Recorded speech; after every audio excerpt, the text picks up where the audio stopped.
We're talking actors and directors who put on the shows. We're talking playwrights and designers who you'll want to know. From the very first rehearsal to the final curtain call. We might be off Broadway, but we're talking about it all. 'Cause we're two local gals With global pals, it's everything, everything, everything theater. with Benita And Ellen.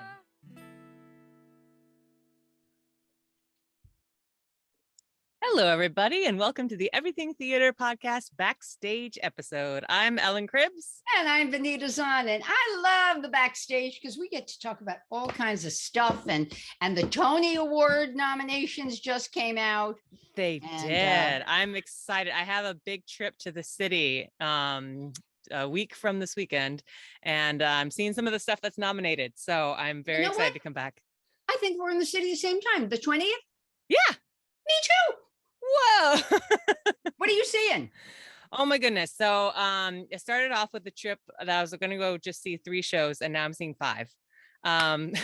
Go up Thursday or Friday afternoon, and through Sunday evening, I'm seeing Mr. Saturday Night, Paradise Square, 6, The Hangman, and oh no, what's the last one? Oh, Hadestown, because I've never seen Hadestown. Oh, Hades, you'll love it. I saw Mr. Saturday Night. It's opening in the Berkshires at Barrington Stage. Oh, It was the very first night. So saw that. Love to chat with you. And Shoshana, I can't think of her last name, is nominated, and so is Billy Crystal. yeah. And we're going to go see, come on, Benita, American Buffalo, Oh, very nice. which went, and Sam Rockwell, sorry, Sam is Rockwell, yeah. nominated. Actually, I'm trying to think if he's the only one nominated from that, but don't let me forget about Lehman Trilogy. I saw, just to give a shout out locally, I saw American Buffalo. I think they called it like the nickel and dime players in the Capital Region. Bob Gepfert directed it. David Gerard was in it. And I believe he played, and Doug Delisle, rest his soul, was in it. And I'm trying to think if it's 2 or it's 3 characters, isn't it? And I can't think who else was in it, but it was spectacular. So let me tell you, I know these guys got nominations, but they really better be bringing it. There you go. They've got big shoes to fill. Because, the stuff in the memory. So do you recall we talked about the Lehman Trilogy? Yes. I had seen that. It was the first show we saw in a very long time. Spectacular. Maybe the best directed show I have ever seen. Nominated for direction, and all 3 of the performers are nominated Fantastic. for best actor. I don't know how. I mean, it was breathtaking. Now, is that still running? No, it was a limited engagement. Limited engagement. Oh, bummer. But you've got some great stuff. I can't wait to talk about Mr. Saturday Night because I had some thoughts.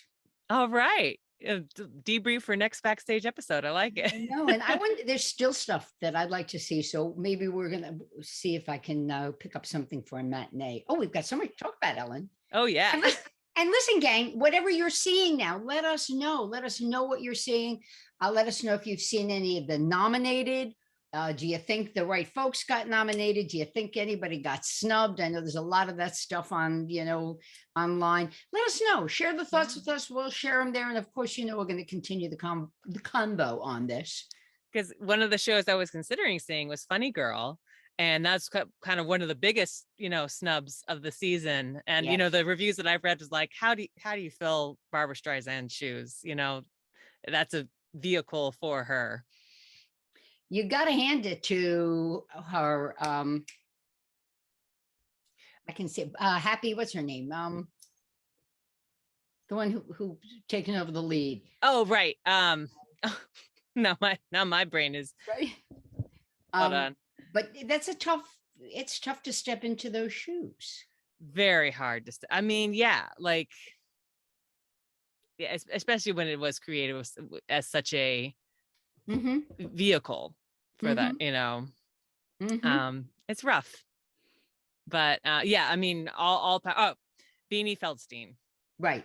Beanie. Not happy. Beanie. Yeah, I mean, she has a lot of chutzpah to jump into it, and and I'm sure she does. I'm sure she does a great job, and it's a shame that you have to be in a show where you're compared to the original like that. It's tough, but a lot of great stuff nominated. It's good to see theater perking again. Receipts are still not where they had been, but considerably better than where they had been. Yeah. Just mask up, everybody, because yeah.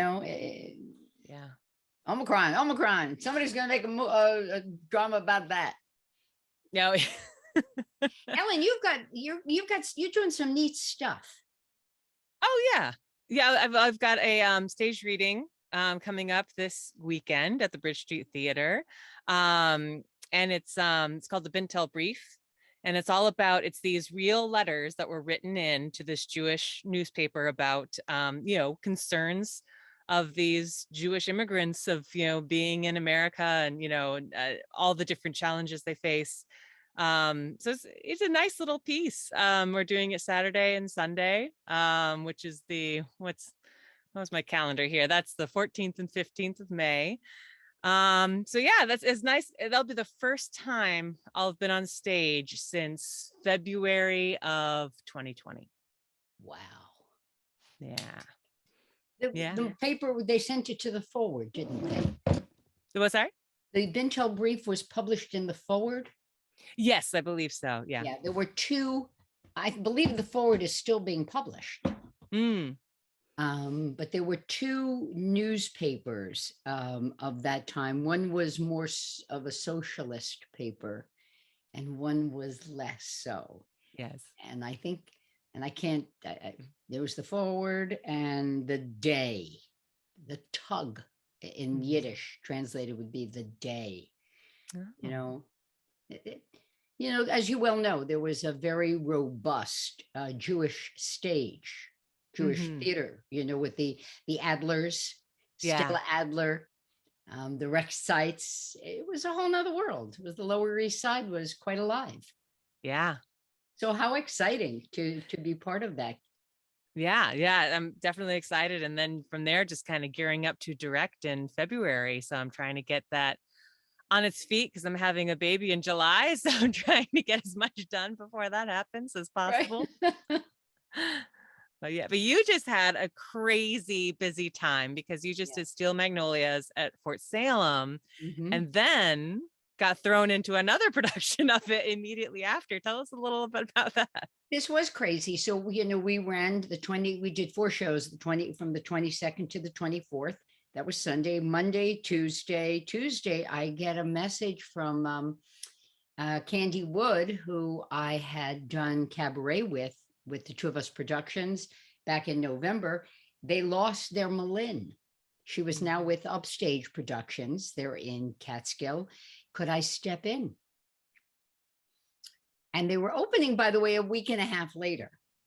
Wow. They had already lost 2 actors. The first one, there was a family issue, and then the second one had a health issue.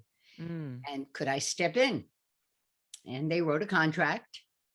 But the crazy thing about it is all my blocking was the mirror image of what I had done. So if I was talking to Shelby this way, I was now talking to Shelby this way.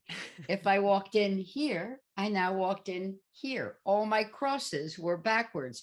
And Shelby in this production was sitting way stage left and I was stage right. And in Fort Salem, we were sitting next to each other. It takes the brain a good 2 days to reprint. And the rhythms were different. Yes. So maybe the second or third rehearsal, I go up on the line, I go, what the? Because my mind is processing all the other stuff. Yeah. It ended up, I was fine. Like I said, it took 2 or 3 days just to reorient. Yeah. Really, imagine coming into your house and somebody switched all the furniture. Right. You'd be bumping into things.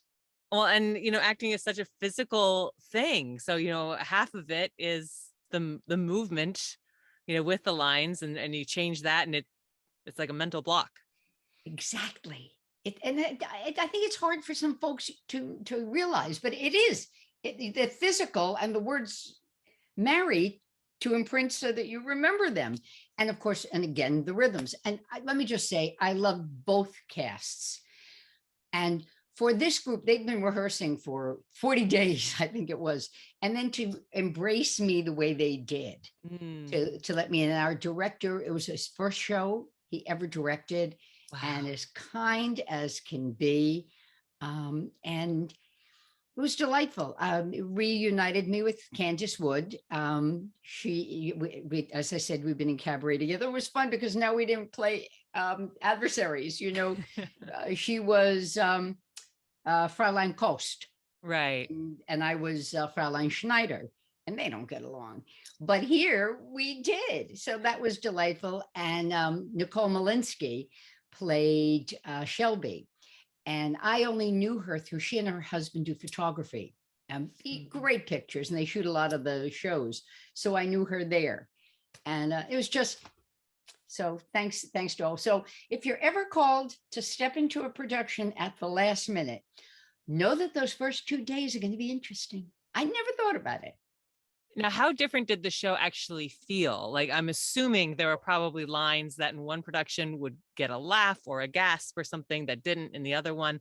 How different did the whole vibe of the show feel? Let me just say that the diabetes scene never went smoothly in either production.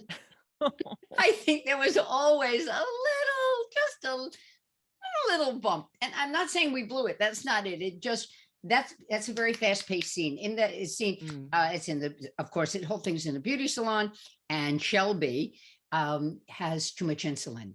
She hasn't eaten and she needs juice, and it really flies. That scene really flies. Sometimes moves a little too quick. But we always got back on the horse, and I don't think the audience ever knew. Good. There was one time somebody had dropped a line and I just was, and Candy she played a Nell, and then she pokes me. I'm like, what was that? And she pokes me again. I realized, oh, they dropped a line. I better jump in. But of course, it looks like you blew the line, right? Right. And I just turned to her and I go, I'll step up. Funniest for me, the weird things that happen to you on stage. Oh yeah, but at least there were no animals. So we asked the question, do you have any stories about working with animals or children on stage? And that was not a statement of anything other than little people or kitties. And I'm in trouble here. We love them all. So, yeah, because they always say, I remember watching the making of Labyrinth, the movie, and Jim Henson saying, they say, don't ever work with animals or babies. And I worked with both and puppets at the same time in Labyrinth. Bless you, Ellen.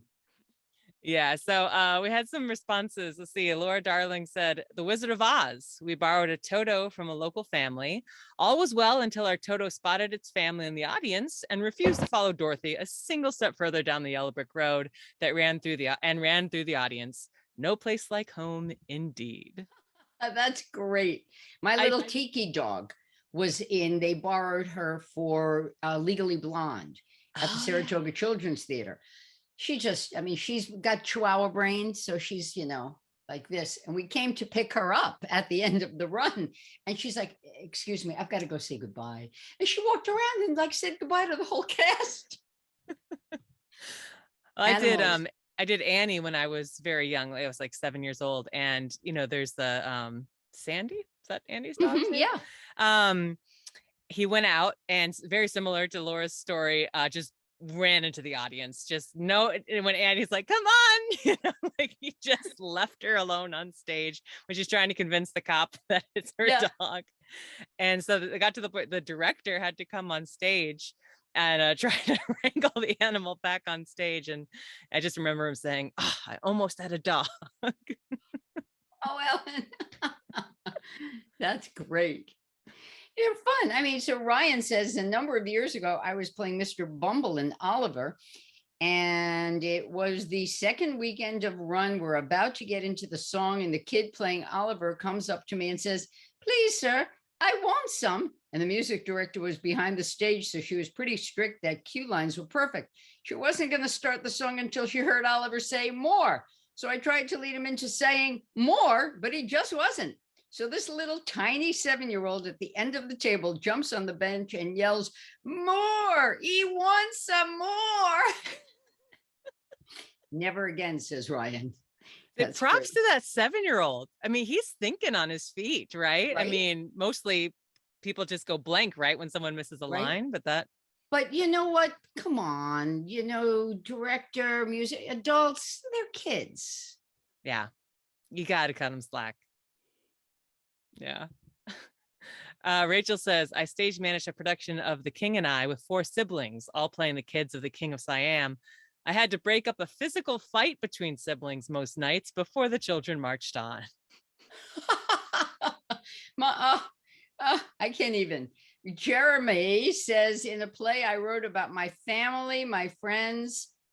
In a play I wrote about my family, my friend's son made a stage debut playing a 7-year-old JJ. I played the role of my uncle. In one scene, I wrote a line for the young JJ role, and in his debut, he delivered the line with the most perfect timing and got the longest laugh in the entire show. There you go.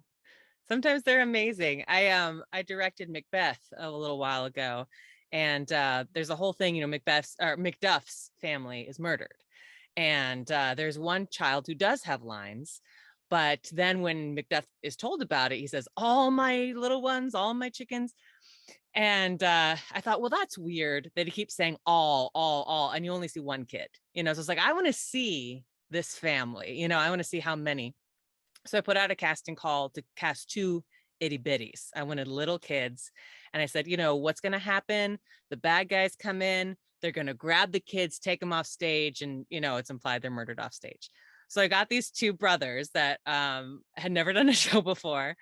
And my fight director saw them and said, oh no, these kids are dying on stage. They're too cute. They're like, we're just going to go for it. And it was this huge choreographed thing. They ate it up. I mean, I kept looking at the mother, terrified that she was going to say, what have you gotten my kids into?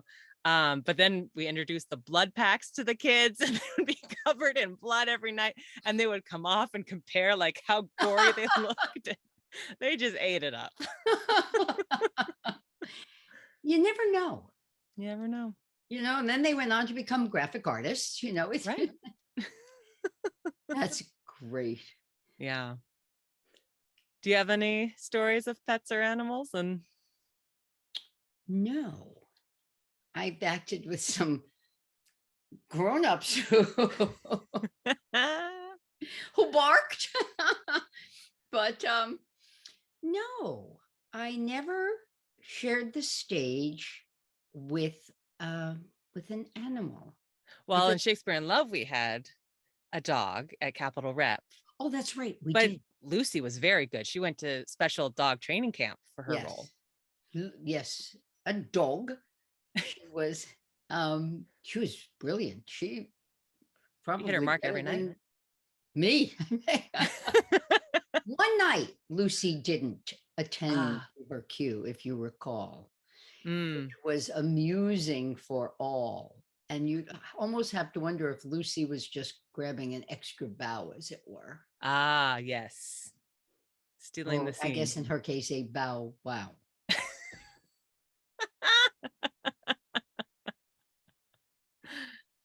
Absolutely. So it's been fun. Listen, have a great time in the city. Thank you. We'll text. We'll let each other know what we've seen, how well it went. And, and again, share with us. Have you stepped into a role How did it work? What was the good, the bad, the ugly? Would you do it again? Yeah, that's a fun one. Right. I'd love to hear And what are you people's thinking experience. about the Tonys? We got a lot to talk about. We got some great Yes. guests coming up too. Yeah, Tony's are June 12th. So probably, yeah, our next Backstage episode, we'll kind of maybe talk a little bit about our thoughts before that happens and then debrief after that. Perfect. Sounds Excellent. great. All right, kiddos. Well, thanks everybody for listening. I'm Ellen Cribbs. And I'm Benita Zahn. Enjoy whatever theater, and there's so much going on right now. So buy a ticket, show up, and applaud wildly.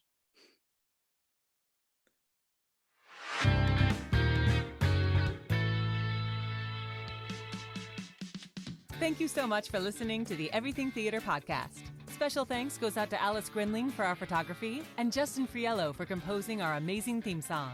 Please remember to subscribe to our podcast and follow us on Facebook, Twitter, and Instagram. If you want to share your thoughts or what's going on in your theater community, you can reach out to us on social media or through our email at everythingtheaterpodcast@gmail.com. Till next time, it's everything, everything, everything.